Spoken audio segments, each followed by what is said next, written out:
राजेश जी, मैं आपके पास आ रही हूँ। ये जो कोशिश है अरविंद केजरीवाल की ओर से, क्या ये असर डालेगी? देखिए, प्रमुखता से अगर दिल्ली, हरियाणा और पंजाब की बात की जाए तो यहाँ पर एक मुख्य धारा में आम आदमी पार्टी है, लेकिन झारखंड में नहीं है। वो भी कोशिश होगी कि वहाँ पर भी साध लिया जाए वोटर्स को। देखिए, झारखंड की जहाँ तक आप बात कर रही हैं, झारखंड में अरविंद केजरीवाल की पत्नी पहले ही वहाँ जा चुकी हैं और वहाँ उन्होंने जनसभाएं संबोधित की हैं। अब उसको रीएनफोर्स करेंगे अरविंद केजरीवाल। देखिए, झारखंड के वोटरों को अगर अरविंद केजरीवाल से कोई डायरेक्ट कनेक्ट नहीं भी होगा तो अब ये जो डेवलपमेंट्स हुए हैं इससे कनेक्ट हो जाएगा, क्योंकि हेमंत सोरेन उनके मुख्यमंत्री अभी जेल में बंद हैं, उनकी पिटीशंस आएगी। तो ये अरविंद केजरीवाल जाके वहाँ पे क्या कहेंगे कि आपके मुख्यमंत्री को बंद किया, हमें बंद किया। ये सिर्फ इस अदालत है, जुडिशरी है इस मुल्क की, जिसने जनतंत्र को जो है एक तरह से मुक्त किया है। ये वो जाके वहाँ पे कहेंगे। इससे वहाँ झारखंड के वोटर्स पर असर ज़रूर पड़ेगा, लेकिन सिर्फ एक फैक्टर कभी किसी चुनाव में काम नहीं करता है। अरविंद केजरीवाल का जो असर यहाँ और पंजाब में और हरियाणा में होगा, उतना असर झारखंड में नहीं हो सकता है। ये बात भी दुरुस्त है। ठीक है, हर्षवर्धन त्रिपाठी जी, मेरा सवाल अब आपसे ना, अरविंद केजरीवाल की इस बाहर जमानत में आने के बाद पूरे इंडिया अलायंस पर क्या फर्क पड़ता हुआ नजर आएगा, मैं इस पर आपसे करना चाहूंगा। सवाल यह है कि जिस तरह से हम देख रहे हैं कि अरविंद केजरीवाल जब बाहर आए तो उसके बाद लगातार जो इंडिया अलायंस के नेता है वो भी काफी खुशी जाहिर करते हुए नजर आ रहे हैं। क्या आपको लगता है कि इंडिया अलायंस को भी एक तरह से यहां पर संजीवनी मिलती हुई नजर आएगी? उनको एक बड़ा मौका मिलेगा। लगातार केंद्र सरकार पर तो हमला बोल रहे थे, लेकिन बाहर आने के बाद इसे जीत के तौर पर पेश किया जाएगा। देखिए, मुझे लगता है कि ये आम आदमी पार्टी तक ही लिमिटेड रहने वाला है। उसकी बड़ी वजह है, क्या राहुल गांधी, अखिलेश यादव, ममता बनर्जी या देश का कोई भी दूसरा नेता वो चाहेगा कि अरविंद केजरीवाल उनके लीडर के तौर पर दिखे? और अगर ये होना होता तो विपक्षी पार्टियों का एक गठजोड़ बना था जिसे वो इंडिया नाम देते हैं। उस गठजोड़ की क्या कोई साझा, जिसको हम कहते हैं चुनाव प्रचार के लिए सामग्री, कोई अभियान, कोई नीति, कोई कार्यक्रम, कोई आपको दिखा क्या?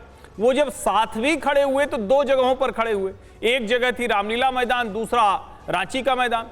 दोनों जगहों पर वो जेल में भ्रष्टाचार के आरोप में गए नेताओं के साथ थे।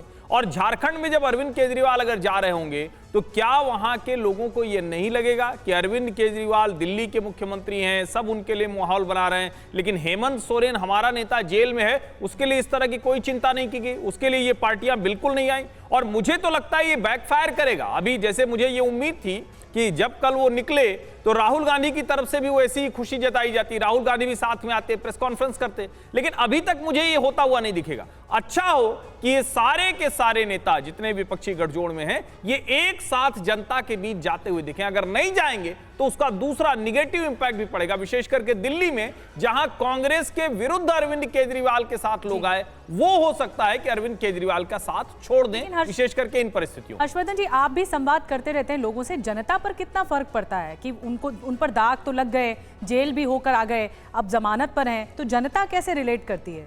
देखिए, ईमानदारी से कहें तो अरविंद केजरीवाल की छवि इस देश के नेताओं में बहुत शानदार थी और इसमें कहीं कोई बहस नहीं है। हर कोई जिसने उस आंदोलन को देखा है, चूंकि मैंने भी उस आंदोलन को उस वक्त तो कवर भी किया है, और उस अंदाज में अगर देखें तो अरविंद केजरीवाल की छवि सबसे अलग थी। लेकिन दुर्भाग्य से, या कहें कि जिसको कहते हैं कि बड़ी जल्दी वो कलई उतर जाना, जैसे कहते हैं कि आवरण गिर जाना होता है। आप सोचिए कि जिस नेता के लिए कहा जा रहा था कि वो त्याग, तपस्या, ईमानदारी, उस नेता के ऊपर सिर्फ ये आरोप नहीं कि उसने शराब नीति में घोटाला किया, उस नेता के ऊपर आरोप है कि वो दिल्ली विश्वविद्यालय से जुड़े दिल्ली कॉलेज के जो टीचर्स हैं उनकी सैलरी नहीं देता है। आज ही कल दिल्ली उच्च न्यायालय का यह भी फैसला है, ये भी हम लोगों को चर्चा करनी चाहिए। 12 कॉलेजेस को 2020 से वो अदालत जाते हैं, तब उनको सैलरी मिलती है, नहीं तो नहीं मिलती है। उनके अपने घर की साज सज्जा, कमोड लगाने, पर्दे लगाने, टाइल्स लगाने पर नेता के तौर पर जो ईमानदार छवि थी वो पूरी तरह से ध्वस्त हुई है। मुझे लगता है वो ज्यादा चिंता की बात है अरविंद केजरीवाल की। ठीक है, घनेन्द्र भारद्वाज जी, सवाल देखिए, क्योंकि आप अभी उंगली उठा ही रहे हैं, सवाल भी मैं आपसे करना चाहूंगा। खास तौर पर जिक्र ये हो रहा है कि अगर चुनाव प्रचार करते नजर आएंगे अरविंद केजरीवाल तो दिल्ली हो सकता है, हरियाणा हो सकता है, पंजाब हो सकता है, जहां पर जा सकते हैं। लेकिन सवाल यह भी है, क्योंकि आप उसी इंडिया अलायंस का ही पार्ट है, क्या बाकी नेताओं के साथ भी आप मंच साझा करते हुए नजर आएंगे? क्या और भी राज्यों का रुख करेंगे अरविंद केजरीवाल? देखिए, अरविंद केजरीवाल जी न सिर्फ दिल्ली के मुख्यमंत्री और आम आदमी पार्टी के राष्ट्रीय संयोजक है, अरविंद केजरीवाल जी देश के बहुत बड़े नेता हैं और जिस तरीके से नरेंद्र मोदी जी की सरकार ने उनको ठीक चुनाव से पहले जेल में डाला और जिस तरीके से उन्हें ऑनरेबल सुप्रीम कोर्ट से बेल मिली, उसके बाद से अरविंद केजरीवाल का पॉलिटिकल कद जो है, राजनीतिक कद बहुत बड़ा हो चुका है। और अरविंद केजरीवाल निश्चित तौर पर दिल्ली, पंजाब, हरियाणा के अलावा पूरे देश में नरेंद्र मोदी के चुनाव कैंपेन पर भारतीय जनता पार्टी के विजय रथ पे बहुत बड़ा असर डालने वाले हैं। और नरेंद्र मोदी की सरकार की तानाशाही और अहंकारी सरकार को उठाने के लिए कल उन्होंने संकल्प लिया। हनुमान जी का आशीर्वाद ले रहे हैं। हनुमान जी का आशीर्वाद लेने जाएंगे। 11 बजे का वक्त है, पूरा प्लान तैयार है और बीजेपी को हराने की रणनीति भी तैयार है। हरीश जी, आपका काउंटर क्या होगा? कुछ नहीं, केजरीवाल और नो केजरीवाल बीजेपी को फर्क नहीं पड़ता। निश्चित तौर के ऊपर दिल्ली के अंदर हम 7 सीटें पहले भी जीत रहे थे, चाहे केजरीवाल होते तब भी, नहीं थे तब भी, और फिर आए हैं बेल पे बाहर आए हैं, इंटरिम बेल पे पैरोल पे बाहर आए हैं, तब भी कोई फर्क नहीं पड़ने वाला। वी आर प्रीटी कॉन्फिडेंट, बहुत कॉन्फिडेंट है कि 7 हमारे को आएंगी। ठीक है हरमन जी, बीजेपी कॉन्फ्रेंस है कि 7 इस बार भी दिल्ली में आएंगी, आपका कॉन्फ्रेंस क्या बोलता है, इस बार क्या होने वाला है? देखिए, इस बार 10 के इनकी 7 सीटों में अगर ये जीत रहे होते तो इन्होंने 6 अपने सांसद जो 2-2 बार के थे वो उनका टिकट काट दिया। एक सांसद जो है उनका टिकट केवल इन्होंने बरकरार रखा है। दिल्ली की जनता इस बार एक तरफा मन बनाकर बैठी है कि हमें दिल्ली की 7 सीटें इंडिया गठबंधन को देनी है।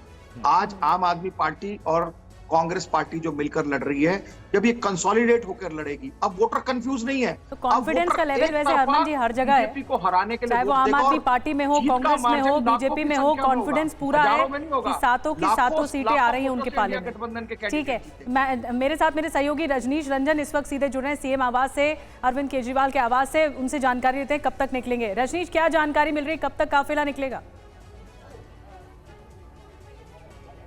देखिए, अब कभी भी अरविंद केजरीवाल अपने घर से बाहर निकल सकते हैं, चूंकि 11 बजे उन्हें हनुमान मंदिर पहुंचना है और 15 से 20 मिनट का समय रह गया है। तो ऐसा माना जा रहा है कि अब से कुछ ही देर में अरविंद केजरीवाल बाहर निकलेंगे। हालांकि पार्टी का कोई भी कार्यकर्ता, जो कल जितनी भीड़ यहां पर जमा थी, आज अभी कार्यकर्ता नहीं पहुंचे हैं, पार्टी के नेता भी यहां पर नहीं आए हैं। ये अनुमान जताया जा रहा है कि तमाम जो पार्टी के नेता हैं, कार्यकर्ता हैं, वो सब अरविंद केजरीवाल से हनुमान मंदिर पर ही मुलाकात करेंगे। वहीं पर एक बड़ा जमावड़ा होगा और यहाँ भगवंत मान पहुंच सकते हैं अब से थोड़ी देर में। ठीक है, बिल्कुल रजनीश, तो एक बार फिर से आपका रुख करेंगे। बस कुछ ही देर के बाद अरविंद केजरीवाल अपने आवास से निकलने वाले, 11 बजे का वक्त है जब उन्हें पहुंचना है